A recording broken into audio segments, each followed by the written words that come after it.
ইদানিং একটা মেয়ে খুব বেশি ভাইরাল হতেছে না, ওই যে বলতেছে মেয়েরা যতই এক্সপেন্সিভ লাইফ লিড করুক না কেন তাদেরকে একটা টিপের পাতা দিলেই তারা খুশি হয়ে যায়। বিশ্বাস করবো না, আমি খুশি হবো না, কারণ আমি টিপ পরেই না, আমি হিজাব পরি। আর যার স্বামীর সামর্থ্য আছে একটা গোল্ডের চেন দিতে পারবো, ওই স্বামী যদি টিপাই না ধরাই দেওয়া হইব, কোন দুঃখে খুশি হবো, কি লেগে খুশি হইব? বইন তুই খালি তোর কথা কইতাছস, তুই কাইন্ডলি একটা টিপ ব্যবসায়ী লাগে বিয়ে করে প্লিজ। আর শাশুড়ির যে কথাটা, তুমি শাশুড়ির সাথে ঘুরবে ফিরবে খাবে, শাশুড়ি ধমক দিলে বা বকা দিলে হি হি করে হেসে দিবে।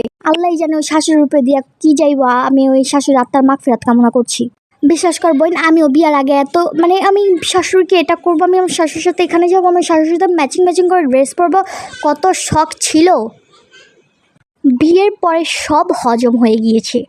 আমিও জানি তোমারও বিয়ের পরে এগুলো সব হজম হয়ে যাবে। তখন তুমি রুটি বানাইতে বানাইতেই শেষ হয়ে যাবে, আবার তুমি সিনেমা দেখতে যাবে বাবা। এমন স্বপ্ন আমিও দেখেছি। এখন স্বপ্ন দেখার পরে রুটি বানাই। টাইম টু টাইম খাবার রেডি করে সামনে দিতে হয়। তুমি কি মনে করেছো বিয়ের পরে শাশুড়ির সাথে টাইম স্পেন্ড করলেই হবে? রান্না বান্না কে করবে? বোন তুই অতি শীঘ্রই বিয়ে কর, বিয়ে করে ঘরে থাক, ফেসবুক ইন্টারভিউ দিতে আহিস না প্লিজ। আর এটি শুনতে ভাল লাগতাছে।